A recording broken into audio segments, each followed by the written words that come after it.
Hey there, I'm Lance and I'm a gamer. And I'm Sam and I'm a non-gamer. And we are Love to Hate, where we help gamers find great games to play with non-gamers. And today we're taking a look at Lost Lumina by Dranda Games.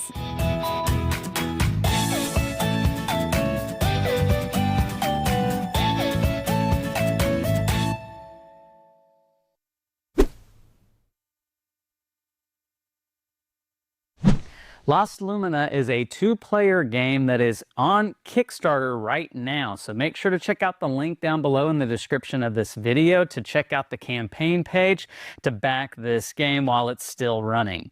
Now, in this particular game, you and another player are going to be going head-to-head in an area control card dueling game in which you will be drafting cards, playing cards, rolling dice, and trying to control different parts of the map to ultimately either wipe out your opponent or have the most points at the end of the game.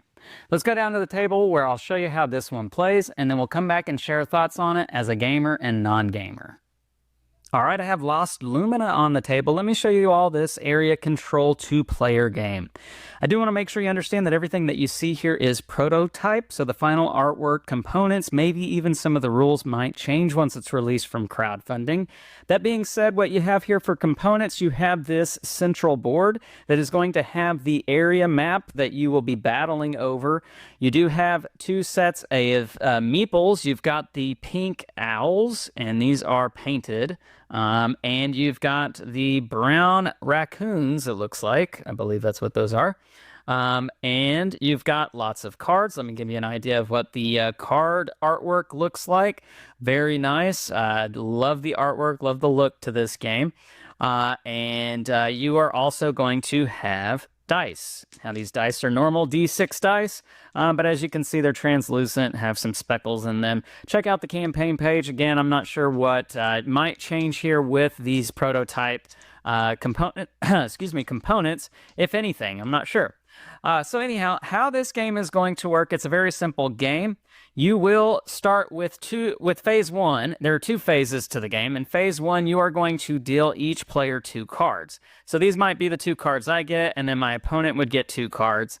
And looking at the 2 cards that I have, I would choose one to keep and one to pass to my opponent. Now, let's talk about what are on these cards. Well, there's going to be some sort of character, and this character is going to be someone who is going to help you win this battle for the map over here.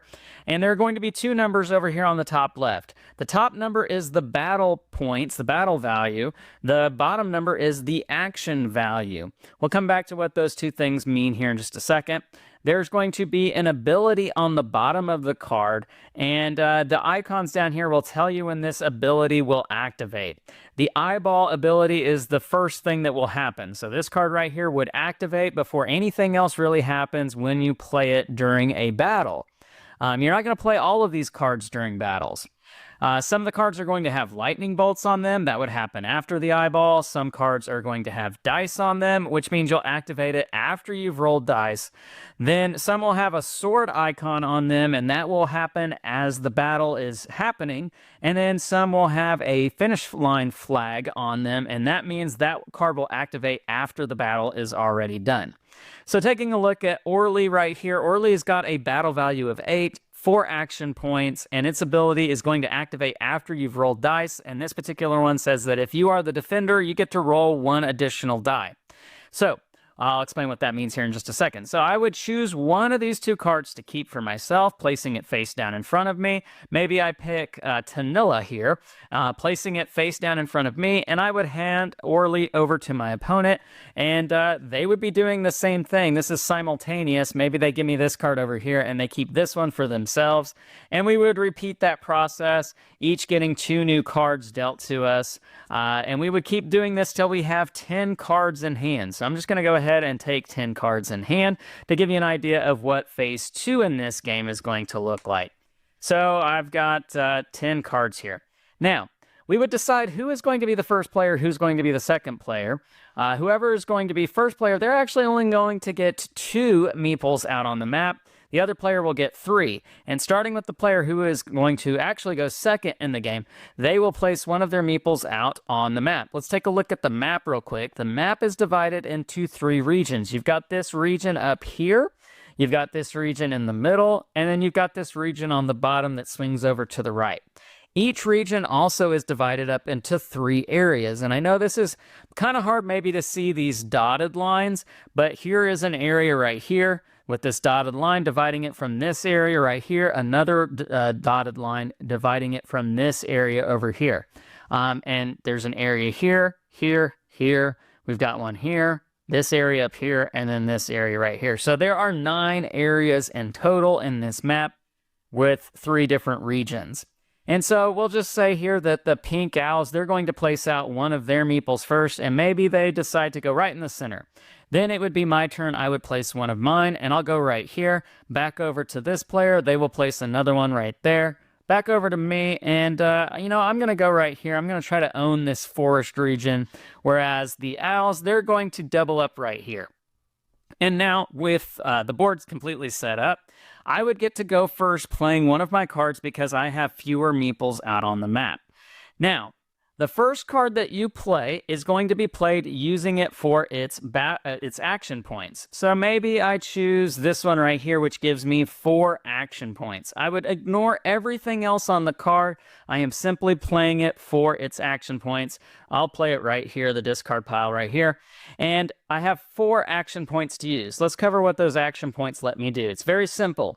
For 1 action point, I can add one of my workers from my supply here to any area that I already have a worker in.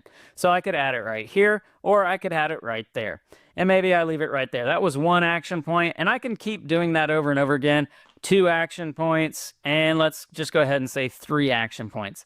Now, another thing I could use my action points, I could move any number of my workers in an area to an adjacent area for 1 action point total. So I can move all 3 of these up here. I could leave 1 behind and move 2. Let's say that I go ahead and do that. We're going to move up here, and we're going to put 2 of our workers in this area where there is one of the pink owls. Anytime you move into an area that has the opponent in it, you're going to initiate a battle. And so using our cards, we are now going to pick one of our cards using the top number, the battle number, in addition to whatever the ability is on the bottom. So I'm not going to think about this too much. I'm just going to go with Janulo here, who has a battle of 7 with the ability to allow me to do a free extra reroll with 1 die. We'll cover that in just a second, but this is going to be the card that I play, and I would put this face down in front of me, and my opponent would be picking a card for them, placing their card face down in front of them, and then on the count of 3, we will reveal our cards, and we will battle. So, here's how a battle will work. We'll take a look at the 2 cards that were played, and we will make sure that there's not any cards that are going to activate immediately. They might have the eyeball on them, or they might not have any icons on them. They'll just have some kind of ability that is present from the moment that it's revealed all the way throughout the battle. In this particular case, neither card had that, and so we would go next to the lightning bolts. And since neither card has a lightning bolt either, then we'll just go into the roll-off. So what we're looking at here, we're looking at the battle value. So in this case, my opponent has a 3, I have a 7, plus however many people we have in the battle. At this case, I have 2, my opponent only has 1. So I've got a 7 plus 2, I'm at a 9, my opponent is only at a 4, 3 plus 1. But we get to roll dice. You roll a number of dice equal to the number of people you have in the battle. So I'm going to be rolling 2 dice, whereas my opponent will only be rolling 1 die. My opponent, let's see. Oh, no, they rolled a 6. That's not good. I roll my 2 dice. Ooh, look at that. I rolled 2 6s. Man, I'm rolling 6s today. Now, you only get to keep one of these. So if I had rolled, let's say, a 6 and a 3, well, obviously, I would be keeping the 6, and I would put the other one back. Now my score is 7 plus 6 plus 2, and so that would be my final score for 15, if I did my math correctly there. Whereas my opponent is a 6 plus 1 plus 3 for a value of 10. So I am winning, but we have abilities on the cards. My ability right here says that I can do a free extra reroll with 1 die. I'm not going to do that, though, because the highest you can get is 6, and so I have no need to reroll anything. Then we would go to the sword icon, which my opponent does have a sword, and says your opponent only uses the paw and the number of people they have in the worker, meaning I don't even get a die. So I have 7 plus 2, which is 9. Uh-oh, that's not good, because if you'll recall, my opponent has 10. 1 plus 3 plus 6, that's 10. I thought I was doing really well, but as you can see, the cards really shake things up. I lost that battle. Whoever loses the battle, well, they lose all of their people. They go back to the supply, and now they've owned that area. And here's the catch with this game. If at any time you lose all of your workers off the map, you lose the game. The game ends immediately, the other player wins. And so that's one of the ways that the game can come to an end, but this would continue. It would be my opponent's turn to play a card with their action points. If they move into a region where I'm at, then a battle would ensue. We would play another card, and this will continue. If nobody gets completely wiped off the map, the game would continue until you've played all of your cards, at which point you'll see who has more people out on the map. Each person is going to be worth 1 point, unless you have control of 2 areas within the same region, then those particular meeples are going to be worth 2 points each. So my little guy right here, he's only worth 1, but since the pink player owns 2 different areas within this yellow region right here, each of these guys are going to be worth 2, so they would have a total of 6 points. Whoever has the most points is going to be the winner, and that's how you play Lost Lumina. Let's go back up top and share our thoughts on this one. And we're back, and now we're going to share our thoughts on Lost Lumina from a gamer and non-gamer's perspective. So Sam, first thing I want to know about your thoughts on this game is the fact that it is 2-player. This is an area control game, and most area control games don't work so great at a 2-player count, but this is strictly 2 players. And I want to ask you your thoughts on that. What was your experience like with this particular game, it only being me versus you? I think in general, area control is on my bottom of the list. As is for me. Yeah, it's just not my favorite. But I didn't really, it definitely was an area control game. It is an area control game.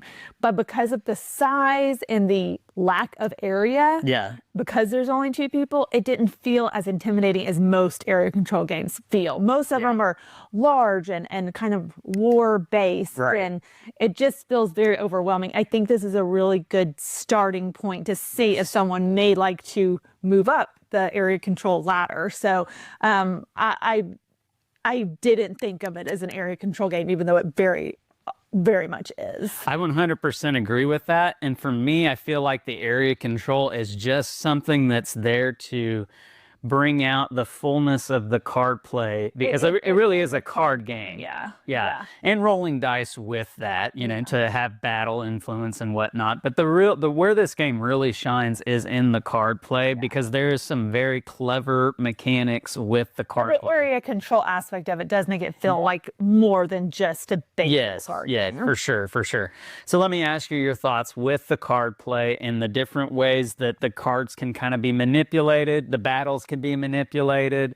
What did you think about that? I mean, my personal opinion was that's where this game really shined, because there were a lot of twists and turns with that, a lot of moments of, oh, I didn't see that coming, or I've got a card up my sleeve, literally a card up my sleeve for you. So what was your experience with all of that? I do feel, and I feel like I've said this a lot this year, I don't know why, but I do feel like it's one of those games where the more you play it, the better you'll get at the strategy. Because the first time I played it, I felt like I'm just choosing these cards. I'm just picking the ones that sound just going with the flow. And I think, and the next times I played, I was more clear on, okay, I need some cards to be very specific for movement, and some cards very specific for battling. And I wasn't thinking about that the first time. Yeah, I think this is a game because there are I don't think there's any repeats of the cards. Every card is unique, I'm pretty sure anyhow. But the way that you play those out is going to be different every time. And plus you don't see all the cards in every game. So you're not exactly sure what cards your opponent is going to have and what cards are going to remain in the deck, which is going to change the way the game plays out every time you play.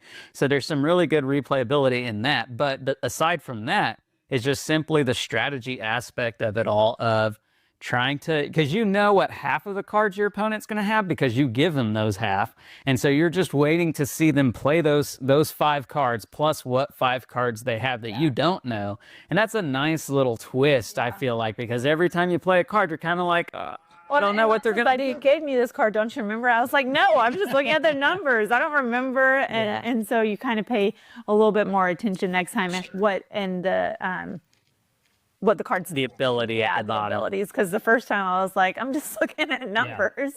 And I really feel like the fact that this is a game that provides so many twists and turns, for it being like a 20-minute game, easy setup, easy rule teach, it's really pretty unique because of that. Yeah. Yeah, I mean, so like you're getting a very good value, a very bigger game experience for something that's just real short and sweet. Yeah. And I really appreciate that. So, one you would recommend playing with non-gamers? Yeah, I think this is a good one to figure out like how they feel about card games, how they feel about area control without overwhelming them. Absolutely. I couldn't agree with that more.